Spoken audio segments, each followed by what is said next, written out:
Assalamualaikum warahmatullahi wabarakatuh. Halo kawan-kawan, halo semuanya. Kembali lagi ke Ejal Channel. Terima kasih pada kawan-kawan yang telah mengklik dan menonton video-video yang ada di channel kami. Pada pertemuan kali ini kan kawan, kita sudah berada di lahan tanaman cabai, dimana kali ini kita akan membahas mengenai tentang budidaya cabai ya kan kawan, yang dimana kita menemui sebuah permasalahan dalam membudidayakan cabai, terutama saat ini pada musim penghujan. Kawan-kawan bisa tengok tanaman cabai yang kita tanam di bagian sini itu roboh. Ini adalah salah satu permasalahan yang sering kita hadapi di saat musim penghujan.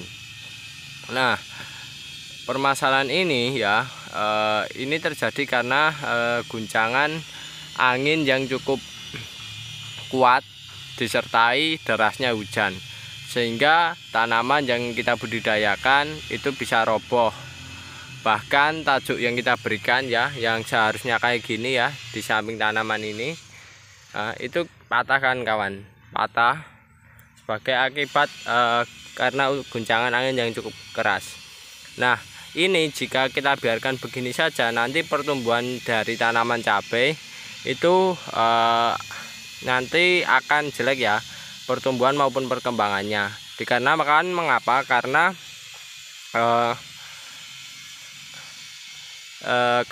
tanaman cabai yang kita budidayakan tidak bisa melakukan proses fotosintesis secara baik, dan yang jelas kondisi yang melekuk kayak gini itu nantinya akan menjadikan tanaman tersebut kesulitan sendiri dalam menyalurkan hasil fotosintesisnya semacam itu, atau penyerapan nutrisinya itu ada bermasalah karena bagian akar.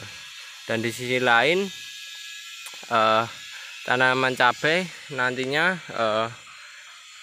dalam membudidayakannya ya, teknis budidayanya nanti entah pemupukannya, entah perawatannya itu juga sulit kan kawan. Nah, kalau kan bisa lihat di bagian sana tuh menutupi jalan yang seharusnya kita lewati untuk sebagai untuk sebagai pemupukan dan perawatan tanaman cabai itu sendiri. Karena pada roboh kayak gini mengakibatkan dalam membudidayakan itu begitu sulit kan kawan. Nah, hal ini bisa terjadi karena apa? Banyak faktor yang menyebabkannya. Terjadi yang pertama karena cuaca dan kondisi lingkungan yang tidak memungkinkan untuk cabai itu bisa berdiri kokoh. Yang kedua karena teknis budidayanya ya, setelah cuaca yang begitu serangannya begitu kuat, yang kedua adalah teknis budidayanya. Teknis budidaya tersebut itu salah satu contohnya ini adalah pengikatan rafia kayak gini ya kan kepada tajuk yang kita berikan setiap tanamannya. Nah, itu contoh teknis budidaya yang dimana kalau kita terlambat itu nanti tanaman cabainya itu pada roboh terlebih dahulu ya, sehingga pertumbuhannya tidak bisa bagus. Nah, kayak gini kan kawan, ini akibat roboh ya kan kawan. Akibat roboh ya, batangnya itu tidak bisa lurus ke atas, akan tapi istilahnya meleok lah semacam itu, tidak bisa lurus ke atas. Kan seharusnya normalnya cabai itu kan lurus ke atas kayak gini kan, nah kayak gini. Tetapi kalau itu ya teknis budidayanya karena terlambat mengikat talinya, menjadikan posisinya semacam ini kan kawan, rubuh dan melengkung ya, hasil batangnya semacam itu. Yang ketiga mohon maaf, dan yang teknis selanjutnya yang perlu diperhatikan kan kawan, yaitu mengenai perempelan tunas ya kan kawan. Nah, ini kesalahan kami yang paling menurut saya paling fatal ya kan dalam membudidayakan cabai ketika musim kayak gini. Nah, seharusnya musim penghujan kayak gini itu seharusnya tunasnya ya kita sisain ya, untuk budidaya cabenya itu kita sisain satu batang ke atas, baru nantinya setelah mencapai atas akan menyebar sendirinya lah semacam itu. Nah, sayangnya kemarin saya tidak merempel tunas-tunasnya kan kawan, sudah terlanjur besar. Nah, alhasil jadinya semacam ini kan kawan. Ya, tunas-tunasnya di bagian pokoknya ya, pangkal batangnya itu jadinya tidak satu arah, baru cabang di atasnya. Akan tetapi ini ya baru ketinggian segini sudah bercabang ya kan kawan, semacam itu. Sehingga ini ketika terkena hujan yang cukup deras, angin yang cukup kuat, itu mudah roboh karena setiap cabang-cabangnya terdapat dedaunan dan buah ya, buah cabai itu sendiri ya kan kawan, yang dimana ini kalau terkena angin dan hujan itu bebannya semakin berat ya kan kawan. Jadi batang maupun tajuknya yang menopang itu tidak terlalu kuat dan akhirnya nantinya akan patah dengan sendirinya ya kan kawan, ketika sudah tidak mampu menahan beratnya hujan dan terjangan angin semacam itu. Nah, itulah mengapa kita seharusnya dalam membudidayakan harus kita rencanakan terlebih dahulu. Dan solusinya bagi kawan-kawan yang sudah istilahnya sudah terlanjur kayak gini, nah ini kan tetap sesuaikan saja dengan kemampuan tanaman kan kawan ya. Kalau perlu, kalau ada yang rubuh dibenahin semaksimal mungkin ya, sebisa mungkin untuk tidak membuat tanaman itu rubuh ya, semaksimal mungkin dibuat semacam itu. Karena kalau rubuh ya itu kan kawan, susah dalam melakukan budidayanya.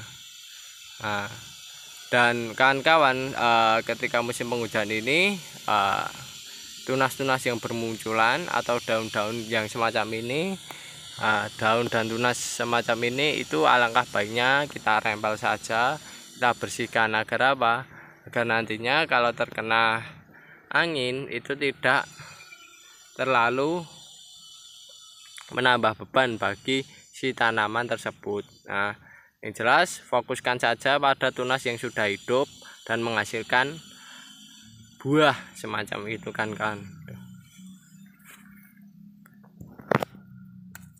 semacam itu, sehingga nantinya apa,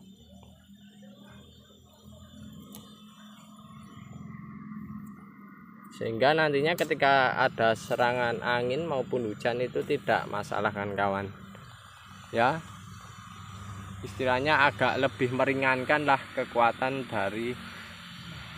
beban dari si tanaman cabai tersebut. Dan oh ya kan kawan, cabai kami kemarin ya updatean ya, ini mungkin karena kondisi yang semacam ini ya, kondisi yang begitu lebat ya kan kawan, tunasnya ada di bagian bawah kayak gini, itu tanaman cabai kita terserang patek. Nah, kondisi lembab sendiri diakibatkan karena rimbunnya tanaman cabai ya dalam membudidayakan, sehingga sirkulasi udara maupun sirkulasi pergerakan airnya ya akibat adanya hujan itu kurang bagus lah, kurang maksimal, sehingga ketika ada buah yang terserang patek itu penyebarannya cukup cepat. Nah, oleh sebab itu kawan-kawan saya saranin lebih baiknya di musim penghujan semacam ini kawan-kawan rajin merempel dan membentuk tanaman agar bentuknya itu memperoleh bentuk yang bagus. Dalam artian bagus itu sirkulasi udaranya juga bagus, lalu tidak terlalu rimbun dan tidak terlalu sedikit ya, kecilan tidak, tapi yang sesuai atau pas lah dengan kondisi lingkungan maupun kondisi tanaman tersebut.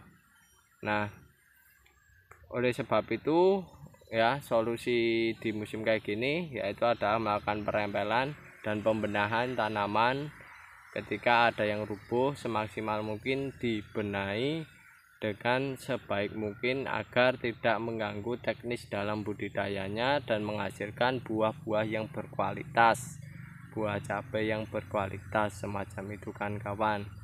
Dan yang jelas kan kawan lebih rajin ya ketika musim penghujan ini untuk mengecek tanaman kan kawan, karena yaitu serangan patek begitu kuat dan serangan hujan maupun angin juga begitu kuat, sehingga kendala-kendala itu pastinya ada. Dan jangan lupa pencegahan dalam membudidayakan tanaman cabai tersebut agar buah-buah cabai kawan tidak terserang penyakit maupun hama yang dapat menurunkan nilai ekonomi maupun tidak balik modal kan semacam itu. Kawan, itu dulu informasi dari saya. Jika ada hal yang bermanfaat monggo silakan digunakan. Jika ada kekurangan maupun kesalahan kami mohon maaf yang sebesar-besarnya. Saya akhiri, wassalamualaikum warahmatullahi wabarakatuh.